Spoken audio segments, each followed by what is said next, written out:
They said she was nothing without him. David laughed in her face as he signed the divorce papers, tossing her aside like yesterday's trash while the ink was still wet. He told everyone Sarah was dead weight, a woman past her prime with zero prospects. He thought he had won. He thought he was untouchable. But he forgot one thing. Be careful who you step on while climbing the ladder, because they might just be holding the one hand that can pull you down. What happens when the woman you mocked becomes the only person in the room who matters? You're about to find out.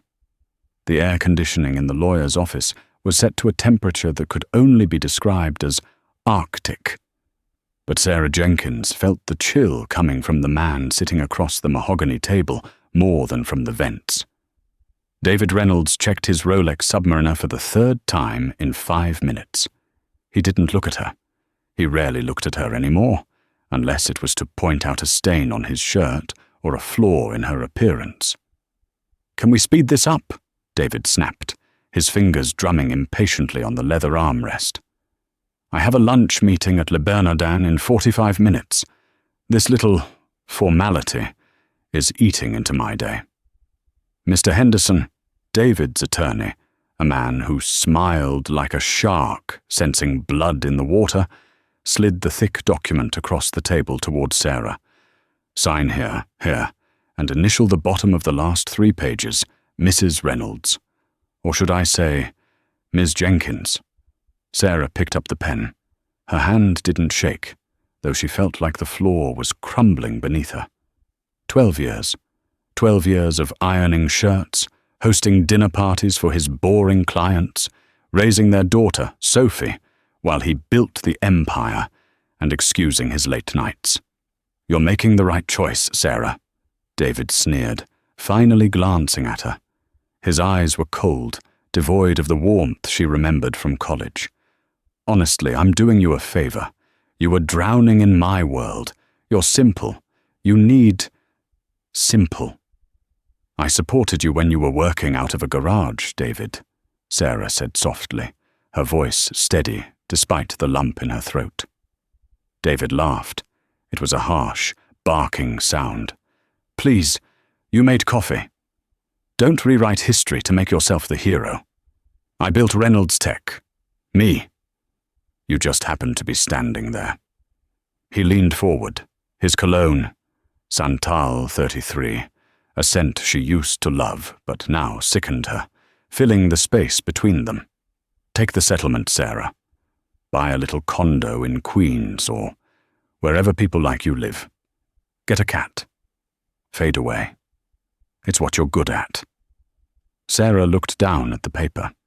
The settlement was paltry compared to what he was worth, but he had hidden the assets well. Henderson had made sure of that. If she fought him, he'd drain her dry in legal fees before she saw a dime. She signed, Sarah Jenkins. As she capped the pen, David stood up immediately, buttoning his suit jacket. He looked impeccable. He looked rich. He looked like a man who had just shed a heavy winter coat in the middle of summer.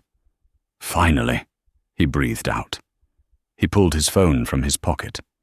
"Isabella?" "Yes, I'm done. I'm coming now. Order the Chardonnay." He walked to the door, then paused, looking back at Sarah one last time. He didn't say goodbye. He just smirked, shook his head as if she were a pathetic joke he had finally stopped telling, and walked out. Sarah sat alone in the conference room. The silence was deafening. "Ms. Jenkins?" Mr. Henderson said, his voice dripping with faux sympathy. "You can leave now. We'll mail you the copy." Sarah stood up, smoothing down her skirt, a skirt from Target that David had once made fun of. She walked out of the high-rise building into the blinding Manhattan sun. The noise of the city hit her like a physical blow. She was 36 years old. She had a degree she hadn't used in a decade. She had a teenage daughter who blamed her for the divorce because David bought her ponies and iPads while Sarah enforced homework rules. She checked her bank account on her phone. The initial transfer had come through. It was enough to survive, but not enough to live the life she was used to. "Fade away," he had said. Sarah hailed a cab, not for her old home in the Upper East Side, but for a small rental apartment in Brooklyn she had secured 2 days ago. She looked out the window as the city blurred by. "I won't fade," she whispered to the glass. "I won't." 6 months later, the reality of not fading proved harder than the promise. Sarah was working as a junior copywriter at a mid-sized marketing agency called Red Leaf. It was humiliating. At 24, she had been a promising editor. Now, at nearly 37, she was taking orders from a 22-year-old named Kyle, who wore beanies indoors and used the word synergy 3 times a sentence. "Sarah, the copy for the diaper campaign feels a little mommish," Kyle said, leaning over her desk, sipping an iced latte. "We need it to be edgy. Think diapers, but make it punk rock." Sarah stared at him. "Punk rock diapers. Right. Exactly. Pivot to that. Thanks, Rockstar." She sighed and turned back to her computer. Her phone buzzed. It was a notification from Instagram. Sophie, her daughter, had posted a photo. It was Sophie and David on a yacht in the Mediterranean. Also in the photo was Isabella, David's new fiancée. She was 25, a model, and looked stunning in a white bikini. The caption read, "Best summer ever. Dad is the goat. Yacht life in Wars family." Sarah felt a sting in her eyes. She swallowed it down. She couldn't afford to cry at work. She had rent to pay. "Hey, Sarah." It was Jessica, the office gossip, and, unfortunately, Sarah's desk neighbor. "Did you hear? The Galloway Gala is happening next week. The agency got a table because we're doing the branding for the charity." "That's nice," Sarah mumbled, typing edgy diaper slogan into a search bar. "Kyle wants you to go," Jessica said, applying lip gloss. "He needs someone to manage the check-in list for the VIPs. You know, since you're organized and mature." Sarah froze. The Galloway Gala. It was one of the biggest events in New York, the kind of event David lived for. He would be there. Isabella would be there.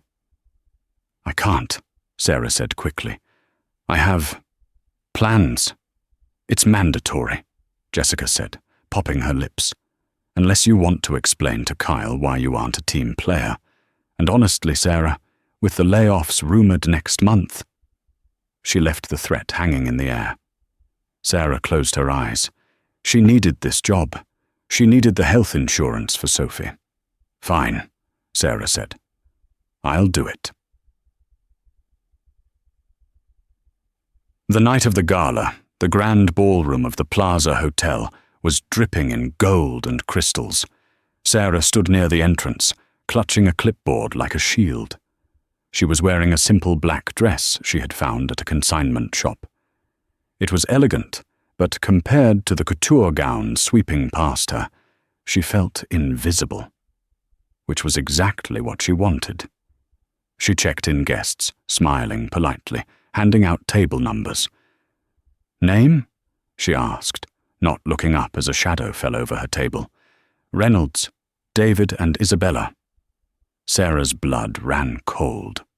She looked up. David was wearing a tuxedo that probably cost more than her yearly salary. Isabella was in a shimmering red gown that clung to her like a second skin. David blinked. He looked at Sarah, then at the clipboard, then back at Sarah. A slow, cruel smile spread across his face. "Sarah?" He let out a loud, incredulous laugh. "Oh my God, you're working the door?" Isabella giggled, looking Sarah up and down. "Is this the ex-wife, the one you told me about?" "The one and only," David said, leaning on the podium. "Wow, I told you to get a job, Sarah. But I didn't think you'd end up as the help." "I'm managing the VIP list for the agency hosting the event," Sarah said, her voice tight. "Table 4. Enjoy your night."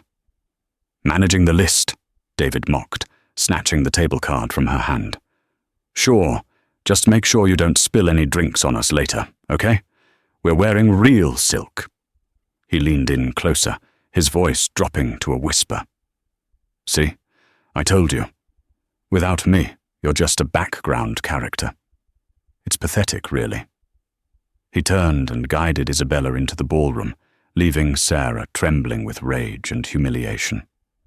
Several people in the line behind them had heard. She felt their pitying stares burning into her skin. She wanted to run. She wanted to quit. But she stood there, forcing a smile, checking name after name. Half an hour later, the flow of guests had slowed. Sarah was organizing the remaining badges when a sudden hush fell over the entryway. The heavy double door swung open. A man walked in. He was flanked by 2 security guards, but they seemed unnecessary. The man's presence alone commanded enough authority to part the Red Sea. He was tall, with dark hair graying slightly at the temples, and eyes the color of steel. He wore a tuxedo, but unlike David's flashy attire, this one was understated, bespoke, and cut to absolute perfection. The hotel manager, Mr. Thompson, ran over, breathless. "Mr. Blackwood, we weren't expecting you until later. We have the presidential suite ready. I'm not staying," the man said. His voice was deep, gravelly, and carried a British accent that made the air in the room seem to vibrate. "I'm just here for the auction." Ethan Blackwood. Sarah dropped her pen. The name echoed in her mind, unlocking a memory she hadn't touched in 20 years. Oxford University. A rainy library. A scholarship student from America, and the quiet, brooding heir to a European shipping fortune. They had shared a table for a semester. They had shared coffee. They had shared secrets. But that was a lifetime ago. He was Ethan back then. Now, he was Ethan Blackwood, the billionaire CEO of Blackwood Global, a man whose net worth made David Reynolds look like a child with a piggy bank. He wouldn't remember her. Why would he? She was just the woman at the door. Ethan moved past the manager, his eyes scanning the room with a bored intensity. He looked tired of the fanfare. He walked toward the check-in desk. Sarah lowered her head, pretending to be busy with the list. "Please don't look at me. Please don't look at me." "I believe I have a table reserved," Ethan said. Sarah took a breath. She had to do her job. She looked up. "Name, sir?" Ethan Blackwood looked at her. For a second, his expression was blank. Then, his eyes narrowed. He froze.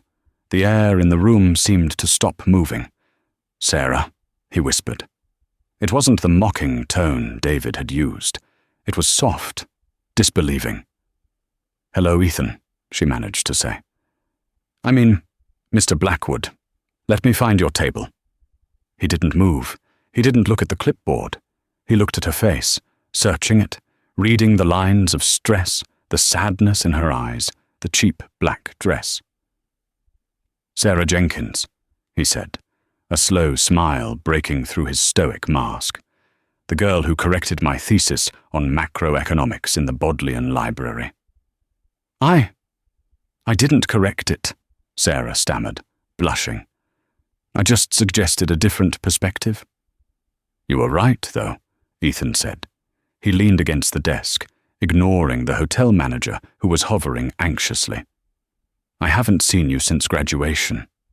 What are you doing here?" "I work for Redleaf," she said, gesturing vaguely to the agency banner. "I'm managing the entrance." Ethan frowned. His gaze flicked to the bustling ballroom where waiters were serving champagne, then back to her. He seemed to process something, her posture, the way she was holding herself like she expected to be hit. "You're working the door?" he asked quietly. "It's a job," she said defensively. "Sarah," he said, his voice dropping. "You were the smartest person in our year. You were supposed to run the world, not check people into it." Before she could answer, The doors to the ballroom opened again. David Reynolds walked out, laughing loudly at something a colleague said, a glass of scotch in his hand. He spotted Sarah talking to the new arrival. David didn't recognize Ethan immediately. He just saw Sarah talking to a man. "Sarah," David called out, striding over. "I thought I told you to get me a fresh drink." "Oh, wait, you're not a waitress, you're just door staff." "My mistake." It's hard to tell the difference. He smirked at his own joke, then turned to Ethan. "Sorry about her. My ex-wife. A bit desperate for attention.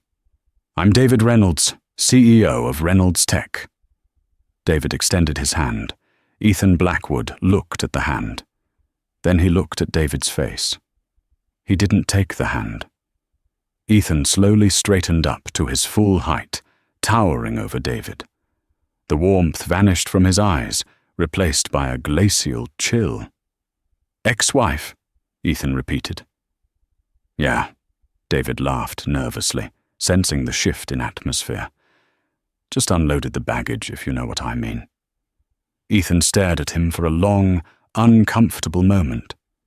"Baggage," he said flatly. "Yeah, you know how it is," David said, his smile faltering. Ethan turned his back on David completely. He looked at Sarah. "Sarah," Ethan said, his voice loud enough for the gathered crowd in the lobby to hear. "I don't want to sit at my table alone. It's terribly boring. Would you do me the honor of joining me for dinner?" Sarah's eyes widened.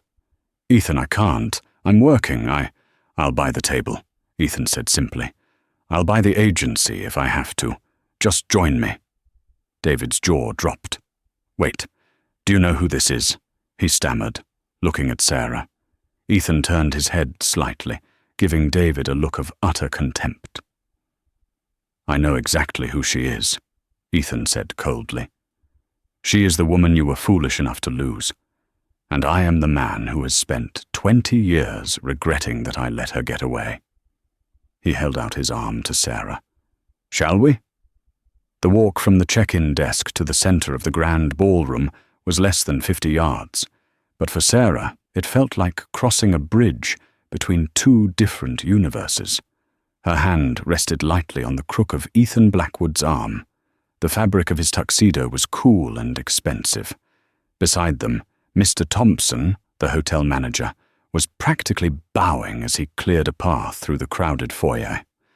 "Ethan, I can't go in there," Sarah whispered, panic fluttering in her chest. "I'm wearing a thrift store dress. I'm supposed to be working. My boss, Kyle, is going to fire me." Ethan didn't break his stride. He looked straight ahead, his expression carved from granite. "Let him fire you. I'll hire him tomorrow and fire him again just for the sport of it. As for the dress," he glanced down at her. "You make the dress, Sarah. The dress doesn't make you. You look regal. Now chin up. Don't let them see you bleed." They entered the ballroom. Usually, the noise of 1,000 wealthy New Yorkers drinking champagne was a deafening roar. But as Ethan Blackwood walked in with the door girl on his arm, a ripple of silence spread outward from the entrance. It moved like a wave until the entire room turned to look. Whispers ignited instantly. "Is that Blackwood? Who is he with? Isn't that the woman who checked our coats?" David and Isabella were seated at table 4, a decent table near the back. David was in the middle of a boastful story about his Q3 earnings when he noticed his tablemates weren't listening. They were staring at the front of the room. David turned. His glass of Chardonnay paused halfway to his mouth. Ethan led Sarah not to the back, but directly to table 1, the gold table, reserved for the event's biggest donors and royalty. The CEO of the Galloway charity, a woman named Margaret Vance, stood up immediately. "Mr. Blackwood, we are so honored," Margaret gushed. "Margaret," Ethan nodded. He pulled out a chair for Sarah. "This is my guest, Sarah Jenkins. She'll be joining us." Margaret blinked, recognizing Sarah from the volunteer orientation earlier that week. "Oh, Miss Jenkins. I didn't realize you knew Mr. Blackwood. I thought you were with the agency." "She is with me," Ethan said, his tone leaving no room for argument. "And we require champagne, the Dom Perignon 08, if you have it, not the house pour." Sarah sat, her heart pounding against her ribs like a trapped bird. Across the room, she locked eyes with David. He looked like he had swallowed a lemon.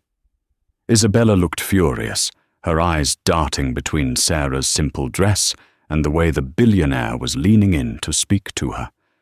"Breathe," Ethan murmured to Sarah as the waiter poured the vintage champagne. "Tell me what happened. The short version. Why is a brilliant Oxford economist checking names off a list?" Sarah took a sip of the wine. It tasted like stars. She looked at Ethan, really looked at him. He was older, harder, but his eyes were the same kind ones she remembered from the rainy afternoons in the Bodleian Library. "I fell in love," Sarah said simply. "I married David right after I came back to the States. He wanted to start a tech company. He needed stability. I gave him that. I worked 3 jobs so he could code. I raised our daughter. I edited his pitch decks. I managed his life." "And when he made it?" Ethan asked, his voice low. "He decided I didn't fit the brand image anymore," Sarah said, a bitter smile touching her lips. "He said I was dead weight. He traded me in for a newer model." Ethan's hand tightened around the stem of his glass. "Deadweight," he repeated. "The man is a fool. He built a company on the foundation you poured, and then claimed he built the ground itself. He has the money, Ethan. He has the lawyers. He has the narrative. Everyone thinks I'm just the bitter ex-wife who wants a handout." "Narratives change," Ethan said darkly, "especially when the author changes." The lights dimmed. The charity auction was beginning. The auctioneer, a lively man with a British accent, took the stage. "Ladies and gentlemen, settle in. We have some exquisite items tonight. All proceeds go to the Children's Hospital." The first few items went quickly. A trip to Bali, a signed guitar. Then the main event was unveiled. "Item number 10, the auctioneer announced. The Star of Midnight, a rare 12-carat sapphire necklace surrounded by ethically sourced diamonds, donated by Harry Winston. A gasp went through the room. The necklace glittered under the spotlight, a pool of deep blue fire. "Bidding starts at $50,000. 50, a voice shouted. 60, 75. At table 4, David Reynolds adjusted his tie. He wanted to make a splash. He had promised Isabella a big gift, and he needed to show the room that Reynolds' tech was thriving despite the rumors of a slow quarter. 100,000, David shouted, raising his paddle high. He looked around the room, soaking in the admiration. 100,000 to the gentleman in the back, the auctioneer cried. Do I hear 110? 110, a banker at table 2 called. David smirked. 150,000, the room murmured. That was a serious number. Isabella squealed and kissed David's cheek. Oh, baby, I'm going to look so good in that. Going once at 150, the auctioneer began. Ethan Blackwood didn't look at the stage. He was looking at Sarah. Blue was always your color. I remember you wearing a blue scarf during finals week. Ethan, don't, Sarah whispered. Ethan raised his hand.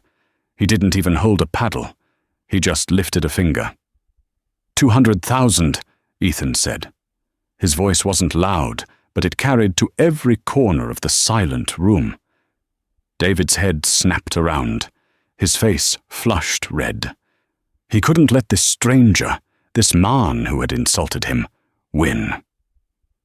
250,000, David yelled, his voice cracking slightly.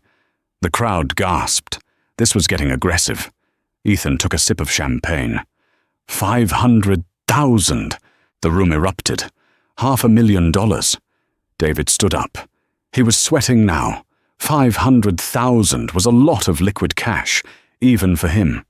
His CFO had warned him about cash flow just yesterday, but his ego was in the driver's seat. 550, David screamed. Isabella tugged on his sleeve. David, that's too much. Quiet, he hissed at her. Ethan finally turned to look at David. He offered a small, pitying smile. $1 million, Ethan said, calmly. Silence. Absolute, crushing silence. The auctioneer looked like he might faint. I have $1 million from Mr. Blackwood. Sir? He looked at David.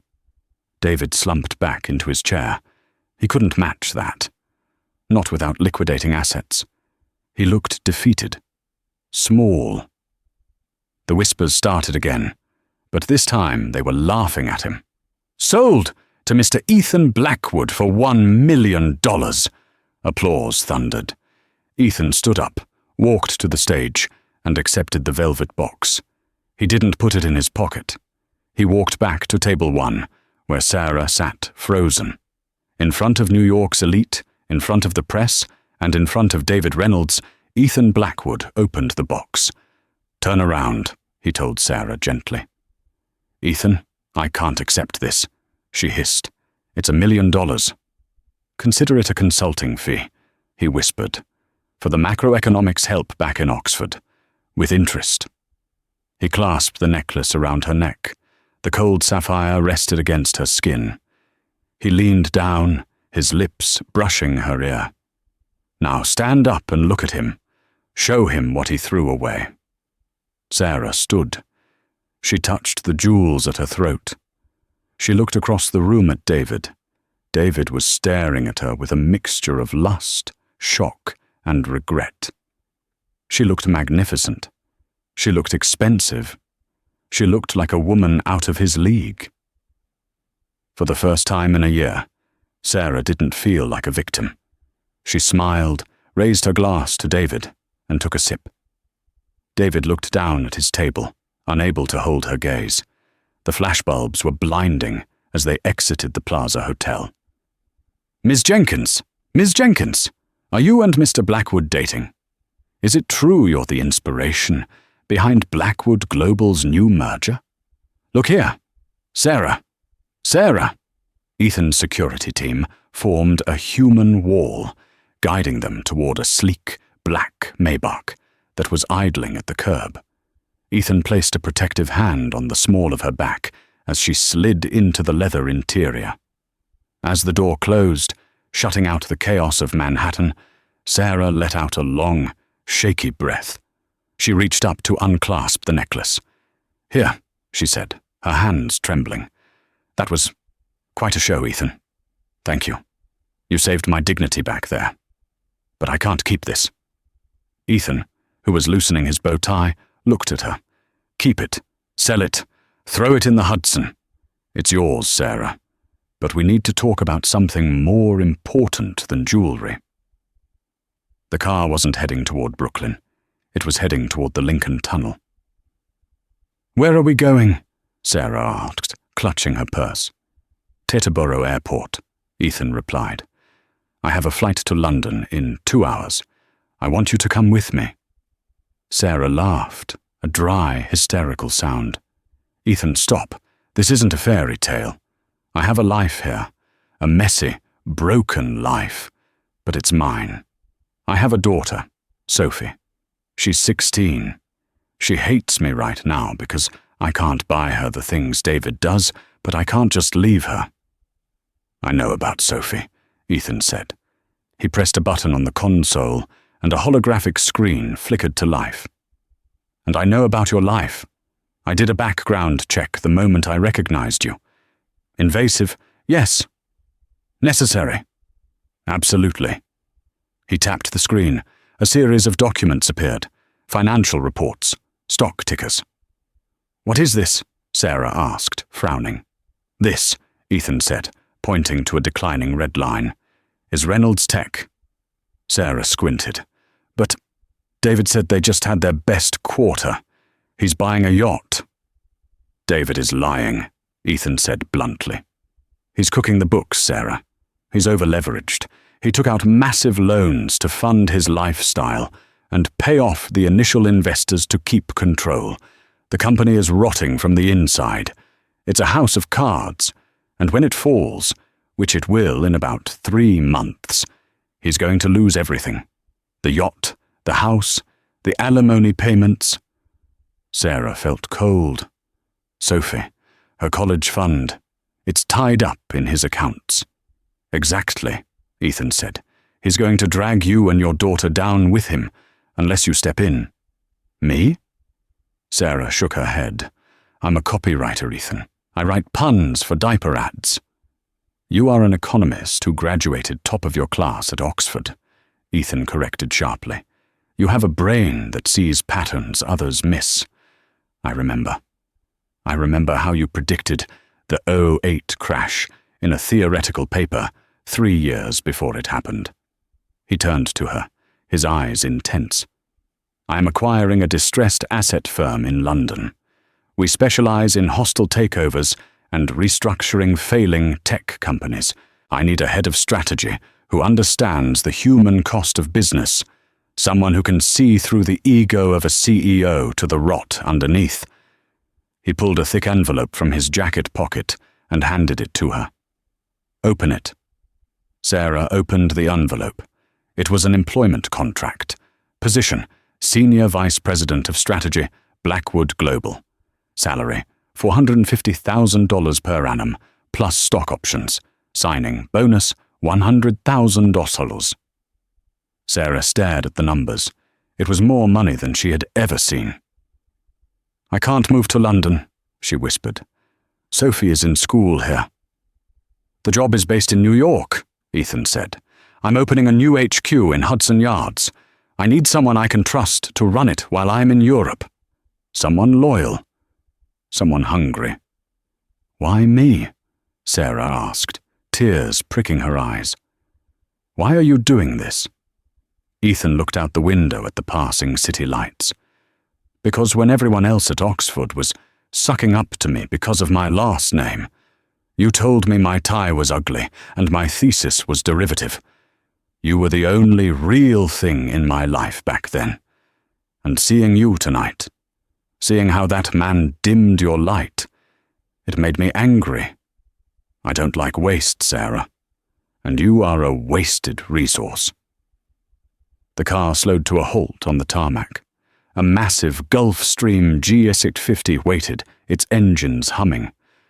I don't expect you to come to London tonight, Ethan said softly. But I expect you to sign that contract, take the bonus, get a lawyer, a real one, like Skadden Arps, not whatever strip mall attorney you used for the divorce.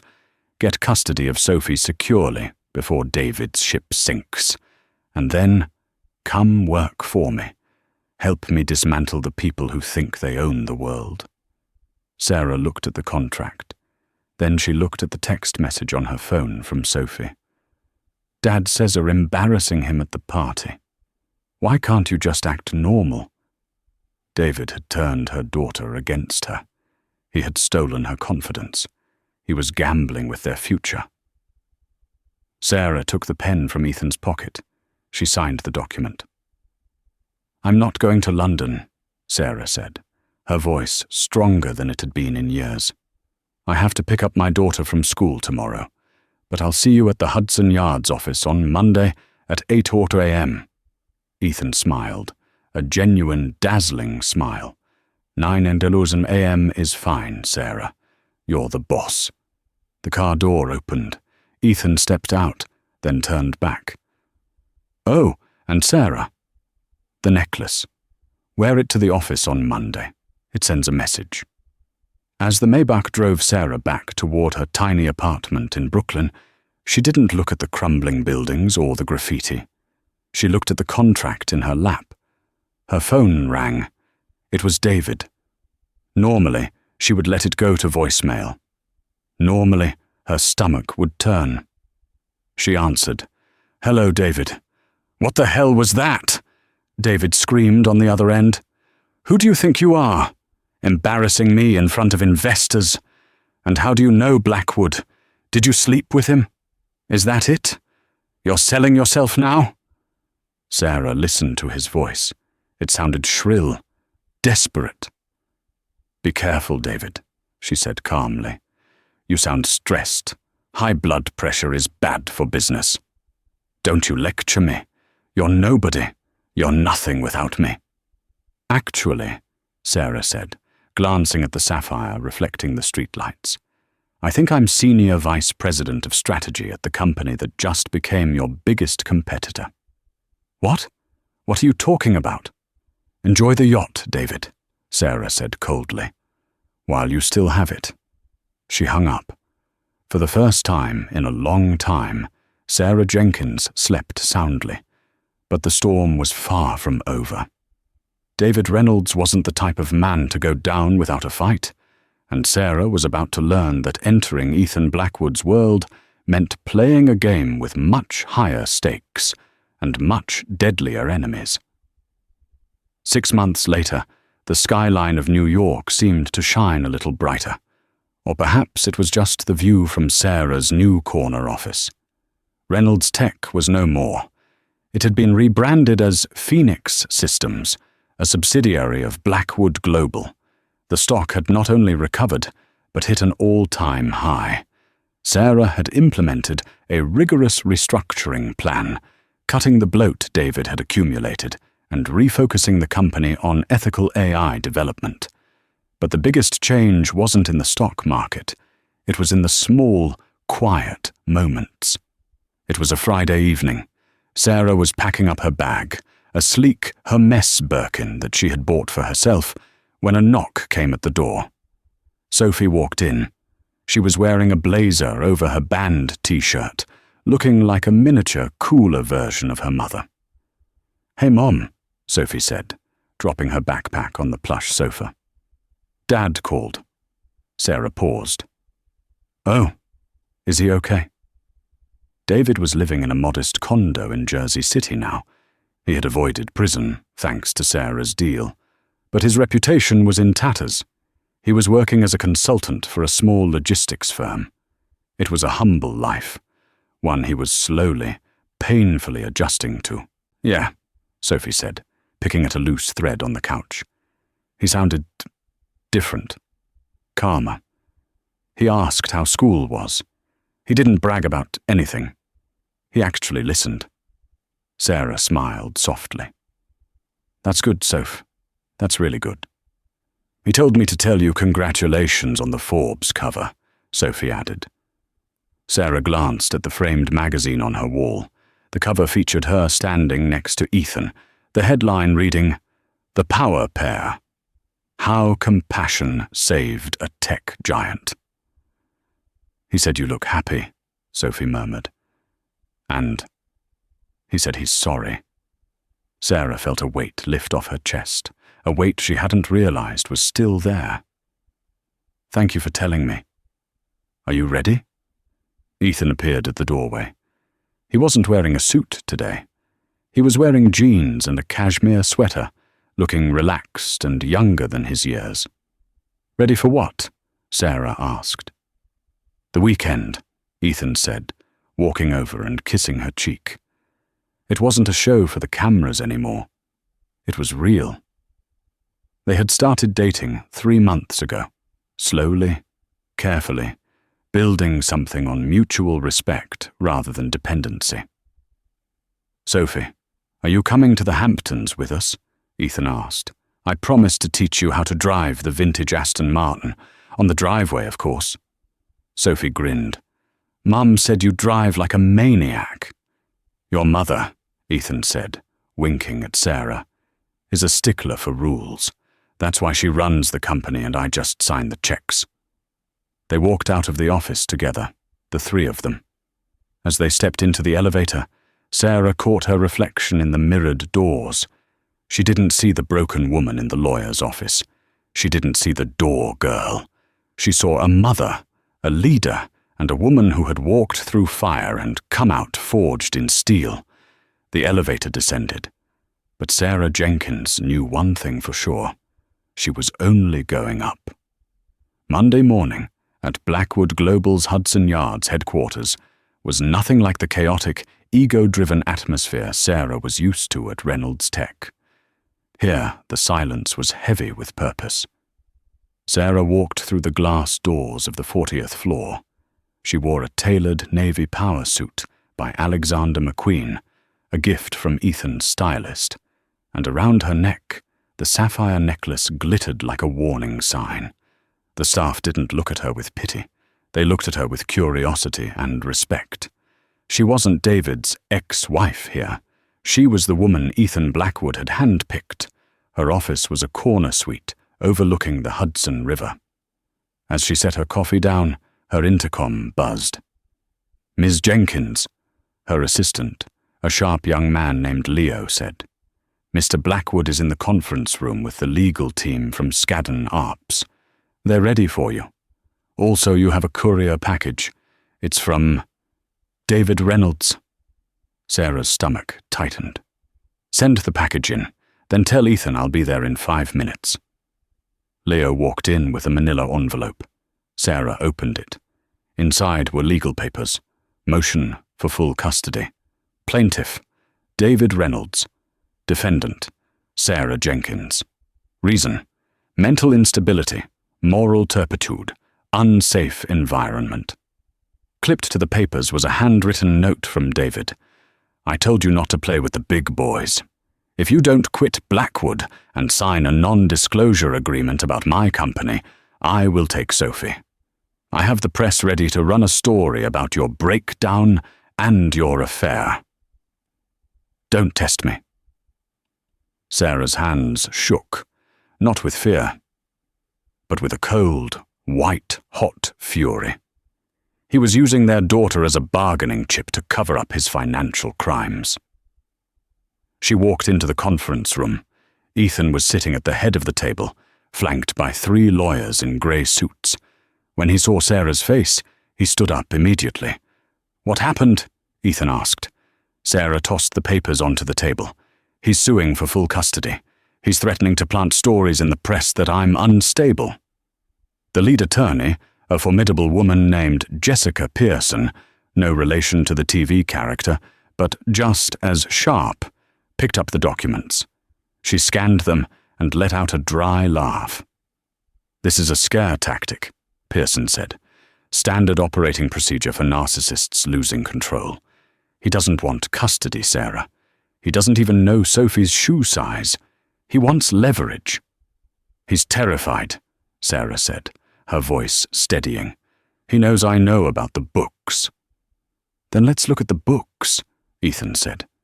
He dimmed the lights and brought up the holographic screen. "Our analysts have been scraping public data and cross-referencing it with the vendor invoices you flagged from memory." Sarah stepped up to the screen. She looked at the numbers, the revenue streams for Reynolds Tech. "Stop," she said, pointing to a line item labeled Project Chimera, R&D. "There, that's it." "What is it?" Ethan asked.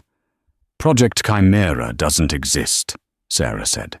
"It was a placeholder name for a failed AI integration 2 years ago. He shut it down. But look at the outflows. He's moving $4 million a month into it." "Shell companies," Pearson noted, typing furiously on her laptop. "He's siphoning corporate profits into offshore accounts." "And look at the dates," Sarah said, her eyes widening. "The transfers spike every time he has a business trip to the Caymans. He's not reinvesting in the company. He's looting it. He's preparing to run." "If he runs," Ethan said grimly, "the company collapses. The stock goes to zero. The employees lose their pensions, and Sophie's trust fund vanishes." "We need proof," Sarah said. "Hard proof. Bank routing numbers. Something the SEC can't ignore." "We can't hack his accounts," Pearson warned. "That's illegal. We need a whistleblower." Sarah thought for a moment. She thought about the people David had stepped on. There were many, but there was one person who knew where the bodies were buried because he had been forced to dig the graves. Mark Sterling, Sarah said. The CFO? Ethan asked. He's David's lapdog. No, Sarah corrected. He's David's hostage. Mark has a sick wife. David pays for her treatments through a company bonus structure. If Mark talks, David cuts off the money. But Mark is a good man. He's terrified. If we can offer him safety, I can cover his wife's medical bills for life, Ethan said without hesitation. And I can guarantee him immunity if he turns state's evidence. Let me call him, Sarah said. He won't answer you, Pearson said. He will, Sarah said, pulling out her phone. Because I know his secret. He hates golf. But every Tuesday, he tells David he's golfing so he can visit his wife in the clinic without David mocking him for being soft. She dialed. It rang 4 times. Hello? A whisper. Mark, Sarah said. It's Sarah. Don't hang up. I know you're at the clinic. I know about the Cayman's transfers. I know about Project Chimera. Silence on the other end. Then, a ragged breath. Sarah, please. He'll kill me. He'll ruin me. He's already ruining you, Mark, Sarah said softly. When the ship goes down, and it is going down, Mark, within weeks, David will have a parachute. You will have handcuffs. He's setting you up to take the fall. His signature isn't on the transfer orders, is it? It's yours. Mark sobbed quietly. I had no choice. You have a choice now, Sarah said. Ethan Blackwood offers you full protection, legal counsel, and medical coverage for Eleanor. But you have to give us the ledger. Tonight. There was a long pause. The St. Regis bar, Mark whispered. Midnight. Come alone. The following weeks were a blur of covert meetings and high-stakes maneuvering. Sarah didn't sleep much. She was fueled by adrenaline and a singular purpose, to protect her daughter and dismantle the lie David had built. David, meanwhile, was spiraling. The tabloids had run the story he planted. Billionaire's ex-wife in love triangle scandal. But it hadn't had the effect he wanted. Ethan Blackwood's PR team had crushed it within hours, releasing photos of Sarah speaking at a women's leadership summit, framing her as a phoenix rising from the ashes of a toxic marriage. The public loved her. David looked petty and vindictive. Desperate, David called an emergency shareholder meeting at the Reynolds Tech Auditorium.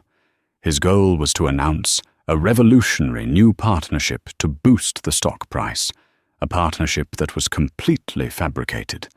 The auditorium was packed. Journalists, investors, and nervous employees filled the seats.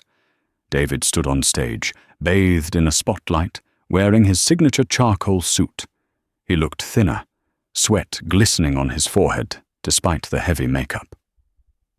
Ladies and gentlemen, David boomed, flashing his salesman's smile. The rumors of our demise are greatly exaggerated. In fact, Reynolds Tech is stronger than ever. We are poised to acquire. The double doors at the back of the auditorium swung open with a loud bang. Heads turned. Cameras swiveled. Sarah Jenkins walked in. She wasn't alone. She was flanked by Ethan Blackwood, Jessica Pearson, and 4 men in dark suits who looked distinctly like federal agents. Sarah walked down the center aisle, her heels clicking rhythmically on the concrete floor. The sound echoed like a ticking clock. Sarah? David laughed nervously into the microphone. Security? Why is my ex-wife here? This is a shareholder meeting, honey. The PTA meeting is down the street. A few loyalists chuckled, but most of the room was deadly silent. Sarah reached the front row. She didn't take a seat. She climbed the stairs to the stage. David backed away, his smile faltering. Get off my stage, Sarah. You're embarrassing yourself. I'm not here as your wife, David, Sarah said, her voice amplified by the microphone she took from the podium. And I'm not here as a guest. She turned to the audience. My name is Sarah Jenkins. I am the Senior Vice President of Strategy for Blackwood Global. A murmur went through the crowd. And as of this morning, Sarah continued, pulling a document from her portfolio, Blackwood Global has acquired 51% of the outstanding debt of Reynolds Tech. We have also purchased the voting shares of your 3 largest institutional investors, who were quite eager to sell once they saw the real financials. David's face went white. That's a lie. You can't do a hostile takeover without board approval. We don't need the board, Ethan spoke up from the floor, his voice calm and dangerous, because the board is currently being served with subpoenas. At that cue, the side doors opened. Officers from the Securities and Exchange Commission, SEC, and the FBI walked in. David looked around wildly. "Isabella, call the lawyers!" He looked to the VIP box where Isabella usually sat. The seat was empty. David looked at his phone. A text message from Isabella sent 5 minutes ago. "My card was declined at Bergdorf's. I'm done. I'm taking the jet to my sister's in Milan. Don't call me." "She's gone, David," Sarah said, quietly, stepping closer to him. The microphone was off now. This was just for him. "The money is gone. Mark Sterling gave us the ledgers. We know about the Cayman accounts. We know about the pension theft. We know you leveraged Sophie's trust fund to pay your gambling debts in Monaco." I can fix it," David stammered, sweat pouring down his face. He grabbed Sarah's arm. "Sarah, please, we're family. Think of Sophie. You can't let them take me. I'm the father of your child." Sarah looked at his hand on her arm, the hand that used to control her, dismiss her, and mock her. She gently but firmly removed it. "I am thinking of Sophie," Sarah said. "That's why I froze your assets this morning. The trust fund has been recovered. The stolen pension funds are being replenished by Blackwood Global as part of the acquisition deal. The employees are safe. Sophie is safe. And me?" David whispered. "What about me?" Sarah looked him in the eye. "You wanted to be a big man, David. You wanted to stand alone at the top. Well, you're alone now." 2 FBI agents stepped onto the stage. "David Reynolds," one agent said, "you are under arrest for securities fraud, embezzlement, and grand larceny." The flashbulbs erupted, like a strobe light storm. The click, click, click of the cameras was deafening. David was handcuffed, his expensive suit bunching up awkwardly. He looked small. He looked ordinary. As they led him away, he looked back at Sarah one last time. There was no arrogance left. Only the terrified realization that he had thrown away the only person who had ever truly had his back. Sarah didn't watch him leave. She turned to the audience of stunned employees. "I know you are scared," Sarah said, her voice projecting strength. "I know you are worried about your jobs, but Reynolds Tech is under new management. We are going to clean this mess up. We are going to build something real, and we are going to do it with integrity." The room was silent for a second. Then Mark Sterling, standing in the back with tears in his eyes, started to clap. Then the engineers clapped. Then the sales team. Soon the entire auditorium was giving her a standing ovation. Ethan walked up the stairs. He didn't take the spotlight. He stood just behind her, his hand resting gently on her shoulder. "You did it," he whispered. "We did it," Sarah corrected. "No," Ethan smiled. "I just bought the debt. You took down the dragon." Sarah looked out at the sea of faces. She took a deep breath. The air tasted different. It tasted like freedom. But as the applause died down, Sarah knew the hardest conversation was yet to come. She had to go home and tell a 16-year-old girl that her father wasn't coming home for a very long time. The ride from the auditorium to the penthouse apartment David had rented for appearances was silent. The FBI was already there, cataloguing the assets. But Sarah wasn't going there to seize property. She was going to save her daughter. She found Sophie sitting on the front steps of the building, hugging her knees. The flashing lights of the police cruisers bounced off her tear-stained face. "Mum!" Sophie's voice was small, trembling. She looked up, her eyes red. "They said, on the news, they said Dad stole money. They said he's going to jail." Sarah didn't say a word. She just sat down on the cold concrete step next to her daughter and wrapped her arms around her. Sophie didn't pull away. For the first time in years, she collapsed into her mother, sobbing uncontrollably. "He told me he was fixing everything," Sophie cried into Sarah's shoulder. "He said you were just jealous. He lied to me, Mum." "I know, baby," Sarah whispered, stroking her hair. "I know." "Is it true?" Sophie asked, pulling back to look at Sarah. "Did he really steal my college money?" "He did," Sarah said gently. "But it's okay. I got it back. Every penny. I made sure of it before they took him." Sophie stared at her mother. She saw the new suit, the calm demeanor, the strength that radiated from her. She didn't see the boring mum who nagged about homework. She saw the woman who had just taken down a corrupt empire to protect her cub. "You did that?" Sophie asked. "I will always protect you, Sophie," Sarah said fiercely, "no matter what." 6 months later, the skyline of New York seemed to shine a little brighter, or perhaps it was just the view from Sarah's new corner office. Reynolds Tech was no more. It had been rebranded as Phoenix Systems, a subsidiary of Blackwood Global. The stock had not only recovered, but hit an all-time high. Sarah had implemented a rigorous restructuring plan, cutting the bloat David had accumulated and focusing the company on ethical AI development. But the biggest change wasn't in the stock market. It was in the small, quiet moments. It was a Friday evening. Sarah was packing up her bag, a sleek Hermes Birkin that she had bought for herself, when a knock came at the door. Sophie walked in. She was wearing a blazer over her band t-shirt, looking like a miniature, cooler version of her mother. She had started an internship in the graphic design department 2 weeks ago. "Hey, Mum," Sophie said, dropping her backpack on the plush sofa. "Dad called." Sarah paused. "Oh? Is he okay?"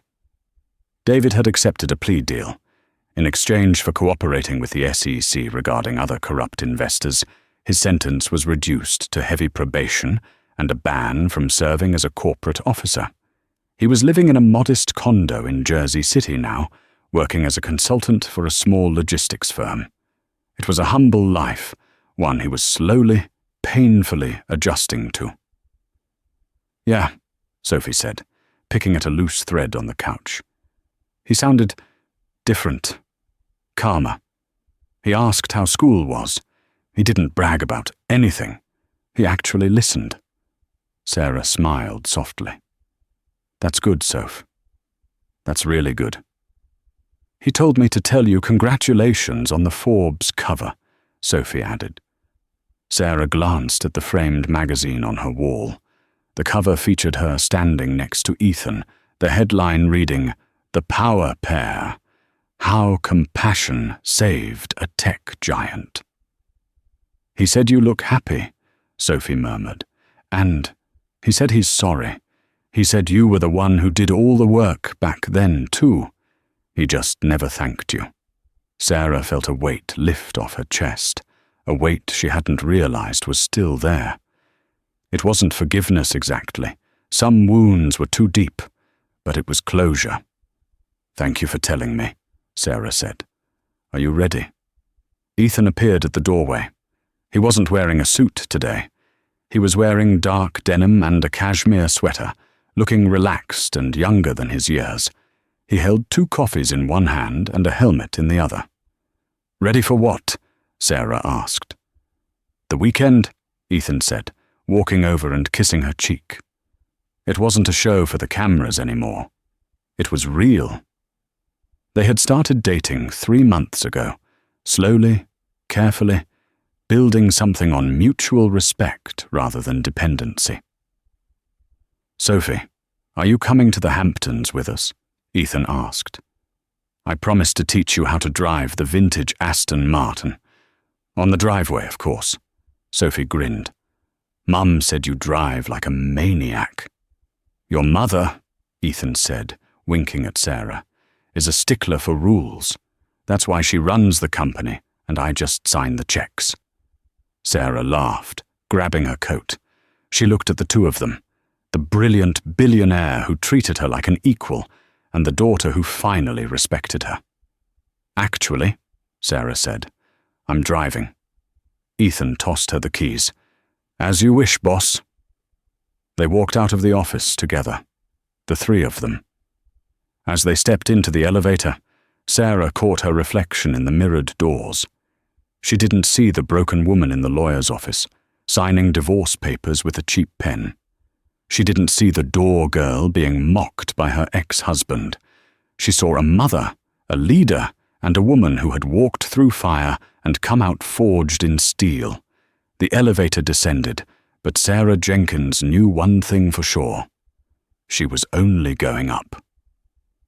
And that is the incredible story of how Sarah Jenkins turned her darkest moment into her greatest victory. David thought he could break her by taking away his money and status, but he forgot that true worth comes from within, and sometimes from a brilliant mind that just needs the right opportunity to shine. Sarah didn't just get revenge, she got redemption. She built a life where she didn't need anyone's permission to be great. It's a powerful reminder to never underestimate someone you've pushed to the edge, because that's exactly where they learn to fly. Be careful who you step on while climbing the ladder, because you never know who will be waiting for you at the top. What would you have done if you were in Sarah's shoes? Would you have forgiven David in the end? Let me know in the comments below. If you enjoyed this story of justice, romance, and turning the tables, please smash that like button. It really helps the channel grow. Don't forget to subscribe and hit the bell icon so you never miss a new story. Thanks for watching, and see you in the next video.